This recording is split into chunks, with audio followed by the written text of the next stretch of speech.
I'm Greg Hunter. Welcome to USAWatchdog.com. With us, our next guest is very popular on the internet. He has a popular website called road2ruta.com, and really Road to Ruta. Ruta is the road to a gold standard, and it's a little comic book put out by the Federal Reserve back in the early 80s.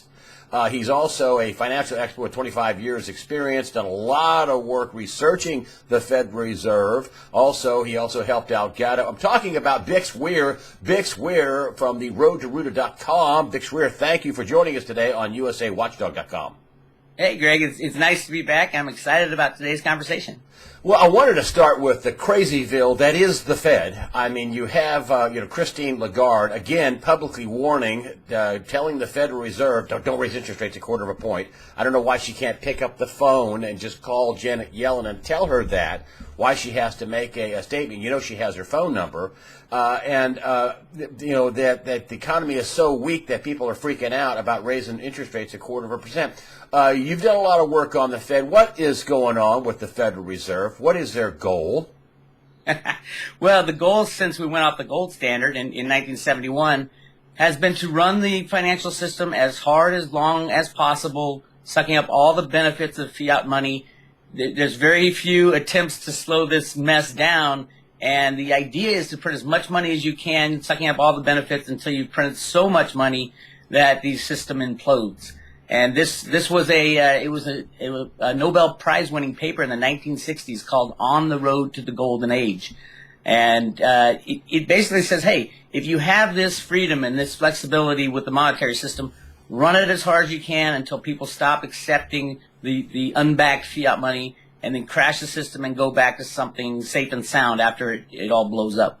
And you can see from the Federal Reserve, the chairman, ever since Arthur Burns took office in the 70s, that's what they've been doing. There's no real attempts to, other than Paul Volcker a little bit in the early 80s, no attempts to slow down this big bubble. But John Boehner's leaving, which I think is kind of a bizarre timing. All these people are talking about either leaving their job or they're leaving the job. Christine Lagarde, actually managing director of the IMF, is one of them. John Boehner, at the end of October, is leaving, but not before he crams through another big budget. Is this part and parcel of what you're talking about, that don't stop printing money, don't stop getting further and further in debt? We got a little ways to go before it blows up. Is this what you're talking about? Do you think they're in on that? Oh, they're definitely in on it. There are people within the U.S. Congress that are in on it. A lot of people are in on just parts of it, and they can talk the talk, but when it comes to getting the finances in order of the United States or fixing the problems, what they do is they change the metrics and count Social Security benefits as withdrawals as income coming into the U.S. government instead of saving it for Social Security. Things like that. Yes, they're in on it. They know that at the end of the day, the United States will lose its power if they keep printing more and more money and the system goes on as usual, and they have to pay off these debts. That's why they want to implode the system. And how close are we to implosion? Because it seems like every week and month this goes on, we're getting closer and closer to an implosion. We have everybody knows who watches this. The BRICS have got their own, currency, their own parallel system to the SWIFT system. They have their own way of doing business. They're to use the yuan, I guess, or their currencies inside the BRICS system. How close are we to this system imploding in your estimation? Are we close? Well, we are close, and if you look back the times that they've tried to do it before, it really, the first big one was in 1987, a couple months after Greenspan took office as the head of the Fed. Basically, the computer systems went wacky on the New York Stock Exchange, and you had the crash of 1987. And then you had, they fixed it by blowing up the system with more money and more money. Same with, 2001 and the .com bubble and 9/11, and then 2008. We were really close in 2008, maybe a matter of hours when Hank Paulson went into Congress. And nothing has been fixed since then. It's just the bubbles have been blown bigger, and what they need is a big enough bubble so that when it crashes, it takes out all the other things, the derivatives and the malfeasance of the banks and the good guys and the bad guys and all this thing that goes on behind the scenes. They need the bubble so big. And that's what they're doing right now, is blowing it so big that everybody feels the effect of a crash. And so this is intentional. And so, but do you think it's going to be this year, next year? Do you think it could be any Do you think it's imminent, or do you think some people think it'll go on for a while? Other people say it could go on. David Stockman says this whole thing's going to unwind, and I interviewed him in September. He says anything from now until before the election cycle of 2016 was his call. Sometime in this time period, that's going to blow. What say you? Oh, definitely. I mean, here's the issue: the explosion and implosion is going to happen. The question always comes down to: are the people ready to stand up and say no more to the bankers? Have we been conditioned enough in the last 7 years since the last banking implosion to stand up in Congress and tell our congressmen, say, no, we're not going to bail these people out this time. We're going to start fresh. I think in the United States, the last 7 years has been a great training period. There's been a lot of movies, a lot of information. If you walk down the street, 8 years ago, no one would know what you're talking about when you're talking about the monetary system and the Fed and, printing money and things like that. Now everybody knows. You can talk to your average Joe on the street. They won't know exactly what's going on, but they can tell you, no, we're never bailing out a bank again. And that's the key. It's up to the people to make this call, not the Federal Reserve or Congress. The people have to tell them we're not going to put up with this anymore. Well, some people think that when this thing blows, people's pensions are going to be wiped out, people's accounts at brokerages are going to be wiped out, their bank accounts are going to be bailed in, that it's going to be rough. You have a little bit different take on this. Well, yes, they will be wiped out. Okay. But the key to the problem is, are they there right now anyway? I've done a lot of research on the DTCC and whether or not how many shares are actually out there traded. With these high-frequency trades, none of these trades are ever settled. So for every share of stock you think you own, there's 10 other people who own that exact same share of stock. And as long as the music is going and the people are happily going about their day and don't try to cash in their stocks for something like gold or silver or cash even, everything's fine. But the moment they do, there's not enough stocks to cover what people think they have in their pensions. So at the end of the day, what's going to happen is we'll have a complete wipeout of that type of asset, the electronic asset. But when those go away, so do the electronic debts. And debts are the problem these days. So it all comes down to, at the end of the day, how is money going to be reallocated? How are we going to start again? And Alan Greenspan had a great idea that is talked about in the Road to Ruta stuff coming out of the Fed, is to reallocate money according to Social Security. How much have people paid into Social Security up to this point? And you might think that Social Security isn't worth much. Well, it's not worth much right now with all these other forms of money out there. But when all those are gone, yeah, your couple $100 Social Security payment will buy a lot. The purchasing power will be much stronger. So you're thinking that we'll have massive deflation? Well, it's not really an inflation or a deflation. It's a ceasing of the system. And when you go back after the system crashes, no one's going to accept the Federal Reserve note.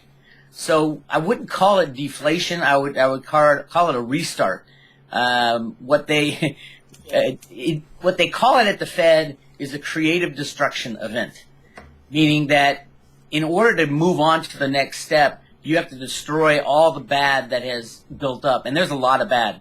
I mean, we see the derivatives and we say, oh, that's bad. There's so much more going on behind the scenes than the piddly few trillions. We're talking hundreds of trillions, if not quadrillions, in electronic assets that need to be wiped away, wiped clean completely. Otherwise, where all these assets are concentrated, they'll have control over us. And that's what we need to get rid of. We need to get rid of their control of us. But it is going to be rough for some people. I mean, come on, some people. I think it might turn into a Mad Max situation where a bottle of water and 2 shotgun shells may be worth more than an ounce of silver. That's a possibility, and there are many possibilities when the system implodes, which it will because of the way they've built up these bubbles. And let me just interrupt you. This is a for sure. They want the system to implode, and surely, if you look at all the signs, they surely must want that. I mean, it's like Jim Sinclair says, this is too stupid to be stupid. But you're saying they want the system to implode. They want that. This is what they're going for. Exactly. But remember, there's different groups of they. There's the bad guys, the banksters, the Rockefellers, the Rothschilds, that type of group. They want the system to implode because they want to implement their one world government type of situation. That's what they want. And they want to erase all their bad deeds from the last 100 years. There are good guys who want the system implode to take back control of the monetary system in the United States from these bad guys. So it's kind of like we're at a situation now where they both want it to happen. And that's why they built these bubbles so big now. And they seem to be making decisions that are completely off the wall, but truthfully, it's all leading to the same thing. Blow the bubble as big as possible so that it implodes, and then everybody will be fighting for, okay, who's going to get control of the monetary system after the implosion? You know, one of the things that come up on this before, and we're just talking about money, and you said people won't take Federal Reserve notes. How about, quarters and $half and Sakakawea dollars or Susan B. Anthony dollars, just dollars? Those are not Federal Reserve notes. Is stuff like that going to be worth something? Yeah. Remember, when the Federal Reserve system implodes, you'll have two forms of money, like we have right now. Change is all made by the U.S. Mint over the U.S. Treasury. And same with the Silver Eagles that are denominated as $1 US. All that stuff will be the money that will be still there because it's not really in the Federal Reserve system. And the Federal Reserve banking system, which is basically a whole lot of leveraged up electronic blips, credits on banks' balance sheet, those will go away. The change will still be out there. There will be some bills that, if they get to try to move to a Treasury type bill, they will probably, to some extent, do some exchange for the old Federal Reserve notes that people have in their hands. But most people don't have a lot of physical cash. And when these banks, and it's really the credit of the banks that are going to go down because they're leveraged, 10, 20, 30 to 1. When this implosion happens, they start selling assets to cover their tier 1 capital, and that's when the banking system freezes up. So those electronic assets that you think you own will be gone as the credit that's holding them goes. So it's kind of, the bubble has to keep blowing or the system implodes because of the leverage. And you think the bubble blows sooner than later? I mean, do you have any kind of time frame on that? Because a lot of people, the favorite question everybody asks is when. A lot of people thought it would blow in September. Of course, we had 1,000-point drops in the stock market, and China's, up until that point, lost 40% of its value. They just, last month in September, they laid off 100,000 miners, and the ripple effect of all of that. The real went into free fall, and the Federal Reserve was so freaked out they couldn't raise rates by a quarter. But other than that, everything is great. Yeah. Well, yeah, and if you look back at 2008, what happened was it really started with Bear Stearns and Lehman, and it really took about a year for it to work through the system to get to that implosion time frame. I think it was in September when the bank lending to each other froze up. And then you had that moment of inflection when Hank Paulson went to Congress and tried to get $700 billion, and Congress, the original vote was no. And that freaked out the markets, and then basically everybody wasn't ready for it. That's what we're talking. When we're talking about when is this implosion going to happen, it happens like that, where there's a final decision made, and someone will go to Congress and say, oh, this time we need $3.6 trillion to bail out the banks. And it'll happen when the Congress finally stands up and says no, and they have to say no because public opinion is 99.999 to 1 that we're not going to bail out the banks again. But nobody thinks about the consequences of not bailing out those banks. And is this why that I had Bill Holter on, who's a brilliant guy, and he did a piece on You've Been Warned, and he just enumerated warning after warning after warning for some of the biggest ones have come from the Bank of International Settlements and the International Monetary Fund, and basically they've said that the next time this blows, we're not going to be able to fix it. Is that kind of in line with what you're saying, that they're all planning for this next blow up and it's going to be global, I take it? Is that correct? Oh, definitely. I mean, the U.S. dollar is the world's reserve currency. There's never been an unbacked fiat world's reserve currency in the history of history.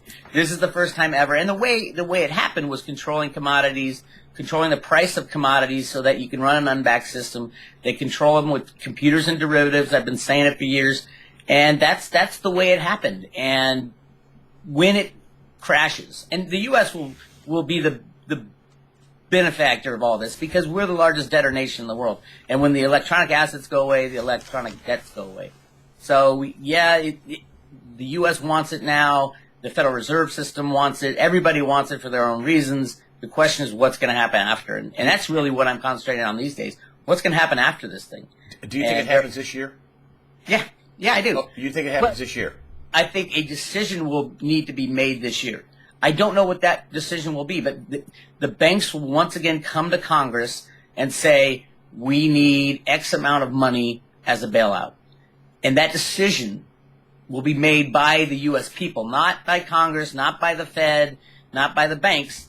It's going to come to the people, and the people are going to say, I believe the people say no to bailouts, no to keeping this system going, because we're on our knees right now, both as citizens. Most citizens in the United States are not invested in the stock market and do not own a home. And do they own a home really if the bank has all the mortgage on that home and they can make the prices of houses crash tomorrow just by not lending anymore? And no one could buy a house with cash, so there goes the housing market again. So yeah, I do think the decision will have to be made this year when there are certain things happening right now with banks like Deutsche Bank and some of the largest commodity traders in the world are on their knees right now, and that's a big issue going on with Glencore and Trapica and companies like that. Well, let's just talk about that briefly here. Let's start with Deutsche Bank. I mean, Deutsche Bank I know has 70+ trillion in derivatives, which is and when you take a look at the Deutsche Bank relative to the German economy, it's what 3.8 trillion economy, Germany. And they got one bank with 70 trillion in derivatives. Well, what could go wrong? Is that going sour as we speak? Well, yes. It doesn't take much to go sour to make that situation implode. And remember, that's just the known derivatives of a single entity that is required by law to report. Now, there's all kinds of hedge funds, and nobody knows how many derivatives are held by these private entities. And it could be that they hold more than the 70, 80 trillion that Deutsche Bank is supposed to hold. They might, there's got to be somebody on the other side of these derivatives. That's the other thing. Who's holding the hundreds of trillions on the long side and the short side of every one of these trades? And a lot of it is people hedging their hedges and hedging them again, basically passing off the risk. And that's what happened in the credit default swap bubble that Blythe Masters blew back in the 2000s. Was everybody else was hedging their hedged positions, and at the end of the day, somebody's got to pay. And it was AIG, which was holding the pot at that point in time, had to be bailed out for $300 and something billion by the U.S. government. And so did that little weasel Lloyd Blankfein, who's now a billionaire. Well, he didn't. The bailout of AIG was to pay off for the bailouts of the banks. Well, yeah, but that's right. That's right. And he got bailed. Goldman would have been gone under. They would have been taken to receivership. And they had to turn it into a bank to give it the FDIC protection, which is crazy. I mean, the FDIC, anybody relying on the FDIC, you can kiss it goodbye. FDIC doesn't have money to cover 1/10 or 1/100th of what they insure. It's tiny. It's tiny, and they have included, Citibank has included, and J.P. Morgan and Bank of America has included their derivatives as part of under the FDIC blanket, which is, just shows you that they are looking for a full implosion, because there's no way the FDIC is going to go to Congress and get money to bail out trillions in derivatives. And just to bring up to further your conversation, you mentioned commodities. I mean, oil, natural gas, this fracking, and all the bonds associated with that, big trouble. I mean, there are going to be bankruptcies are already happening there. Glencore, mining, Rio Tinto, all the big miners around the world are all facing huge stock declines and big financing problems. Please explain how that fits in with this collapse scenario. Well, in order to run an unbacked system, you have to control the price of commodities. And because that's basically the basis of where inflation will usually come from, because it costs more to input the raw materials into the system. Oil, copper, steel, gas, gold and silver. Gold and silver more on on a symbolic nature because they're the barometer for the health of the U.S. dollar. But the Glencore thing is gigantic. And the reason it's gigantic, Glencore, people need to understand, that's the original company of Mark Rich. Mark Rich was the guy hired in the 70s by Kissinger to kind of set up the petrodollar. And he is one of the sleaziest guys known to man. Wasn't he pardoned by Clinton? Well, he was. First, he was charged with 65 counts of fraud and money laundering and racketeering and trading oil with Iran. These people are above the law. It was him and his they call them the rich boys, both because they are extremely rich now, and his name was Mark Rich, and they worked for Mark Rich Incorporated. But these guys split off, and Glencore, basically, Mark Rich Incorporated turned into Glencore, and then it went public in I think the early 2000s, so that they all can get out of the con. But what it was a trading desk, and they traded all kinds of commodities, and then they ended up buying up mines and all that. The mines is the legitimate part of the big business. The illegitimate part is what they do, sneaking around governments, paying off government agents, paying off U.S. congressmen. And these guys basically split off and formed 2 or 3 companies that basically control all the physical and derivative trades. And that's where they're in trouble, and they're losing. Rumors are they're losing trillions, but nobody really knows because they never tell anybody the truth. Well, they were out this past week, last week, and that they were out saying that they got plenty of financing, plenty of capital, and you're saying that's Glencore, and just the miners as a whole, you're saying, no, they're in trouble and they could help spark the implosion. Is that right? Well, sure, and they also have counterparties that are going under because they are a gigantic derivative trader. They're like that company Virtu Financial that does the high-speed trading and never lost a penny in the last 3 years. They play the game. They'll hold inventory when they want the price to go up.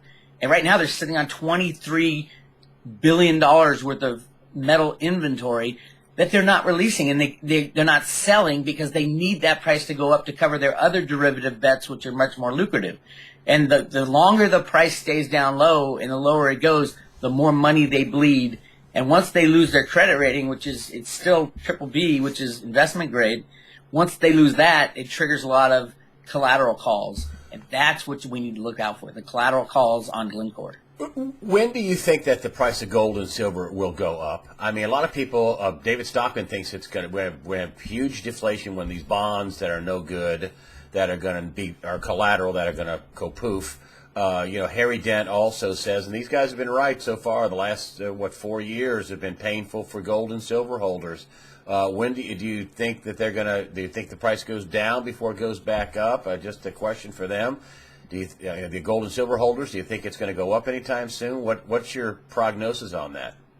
Well, the gold and silver price goes where the controllers with the computer derivatives want it to go. Every year, 300 billion ounces of paper derivatives are traded in silver. That's a crazy number when less than 1 billion ounces are mined all year, much less. Jeffrey Christian tries to justify it by saying, everybody's hedging. Well, everybody's hedging. Everybody's in deep trouble right now. The issue is, when will they turn off the computer programs that rig the markets? And these programs are run out of the biggest banks in the world, at the Fed and in the U.S. Treasury, in the basement of the U.S. Treasury. They have a computer trading desk that all they do is control markets and control the prices of everything. So when will the price go up? Either when the system collapses, which is the most likely time, because there will be no markets. If the banks go down, there will be no exchanges. And then gold and silver will, in some way, probably start off as barter, be recognized as, oh my God, this is the real money, in these electronic blips on computer screens that I thought I owned are nothing. Or they, meaning the good guys, as I call them, that are trying to destroy the system of the bankers, allow it to go up and start buying. And you see it with J.P. Morgan buying. Now, J.P. Morgan, I think, is playing on the side of the U.S. They're buying physical silver. They're still shorting the market and taking delivery of physical silver. I think that's what's killing Glencore, is they're taking the real stuff and shorting the market, keeping the price low. Glencore and Trafigura are trying to have the price go higher, which they've always been able to do in the past because they control the inventories. And now that's why we're seeing shortages at the U.S. Mint, the Perth Mint, the Royal Canadian Mint, all these shortages of physical silver. And it's a big problem for these market riggers on the darker side, the commodity that deal in the physical commodity. It's a tough time for them right now. Are they going to reach a point where they're just going to run out of silver and gold, or just nobody's going to sell their inventory? Are we going to reach that point before it explodes or implodes or whatever it does? I think we're getting to that point, but that doesn't stop the price of silver from going down. I mean, the price of silver is determined by computer programs that are set on the COMEX and the LBMA. So you could see a situation where there is no gold and silver to be found in the world, and the price keeps going down on these rigged, crazy electronic markets. Case in point, right now the commissions on gold, on silver, are $5-6 for a silver eagle. So the price has gone down, but the commissions have gone up. Is that what you're telling me? That the price is at some point it's going to decouple from the phony electronic paper price? Well, it's decoupling now. Obviously, when the markup is 10, 20, 30, 40%, the CFTC is the one who should be jumping up and down saying, wait a minute, every letter they sent about the silver investigations has said, well, there can't be any price suppression because the physical price is equal to the futures and options price. That is no longer true, and they can't claim it's true. So what is the CFTC going to do? Will the CFTC finally stand up and say, all right, the game is over, this is hurting the United States finally, and we're going to end the game? They could do it, but I don't think they're going to be the ones to do it. I think it will be the bankers and the riggers, especially the riggers on the physical side, people like Glencore and Trafigura that are basically holding back inventory at a time when they have inventory and they want the price to go higher because of their derivatives, but the bank, whoever's controlling the price right now isn't letting it go higher. So you've got all this physical metal leaving the warehouse, and the derivatives are blowing up for the big traders on the physical side. And this is blowing up now. How long do you think this goes on before people, all the miners or the people like Glencore just go under? Well, you saw Glencore stock price drop 30% in a day a couple days ago. Now it came back, 20% or so. But there's a reason for that. There's a reason it dropped. Now the reason it came back is probably they told their buddies, "Hey, you got to save us, or the whole system's going down." But it obviously didn't fix the problem. Now they're talking about selling off gold and silver streams that they mine to someone like Silver Wheaton, who basically pays in derivatives. They're not a real physical. They don't take any physical silver ever. They use derivatives to play their game, which is part of the overall rigging complex. And obviously, you got a family, and you must be thinking about physical protection of yourself in some way, shape, or form. How does a little guy protect himself? Because this is a game that just makes my eyes go, crossed. You're talking about hundreds of trillions of dollars, and people don't have $100 in their bank account. How does a little guy protect themselves? Well, one, stand up and use your voice. Stand up, and when this stuff happens, yell and scream to your Congress people and your representatives that, no, don't bail these bankers out. I don't care what happens. All our debt will go away if their electronic assets go away. So yeah, we'll take the punishment. You can protect yourself with gold, physical gold and silver in your own possession, but that's more on the financial side. Get some dried food, have some friends around, get your community knowledgeable about the potential for an economic kind of not a slowdown. It's going to be more of a stop, and things won't work for a while. But the U.S. Fed and the U.S. government has been planning for this since the 70s. There are some plans in place on how to get through it. So don't get too cuddly with the government if the same people are there. But if other people move in to say, okay, Hillary Clinton, you did this, this, and this, you're going to go to jail for it. That type of stuff will be good. And the people who take their spot better be honest and better be straightforward with the people, because that's the other thing. When this system crashes, people will require honesty. And in an unbacked fiat system, honesty is the killer. And then the final question, I know you're not a geopolitical expert, but boy, I just got to get this in. I mean, there's a big war drums pounding in Syria. I mean, Putin has moved tanks and aircraft, and now it's being reported that he's drafting 150,000 people, and the Duma or their Congress, their parliament, whatever you want to call it, has said, hey, green lighted ground troops in Syria. Smelling like World War III to me. I mean, they're bombing. The Wall Street Journal, of all people, are reporting that, in this big new bombing campaign that just started, that Putin is bombing, moderate rebels backed by the CIA. I mean, moderate rebels, you mean like Al-Qaeda? I mean, it just seems very bizarre and very dangerous. Could this be something that accelerates the collapse you're talking about? Well, I think it's if you look throughout history, as the bankers started to go down, they would ignite a war. And that's been their MO since, before World War I. And if you look at all the false flags that happen and why we get into these wars that are absolutely insane.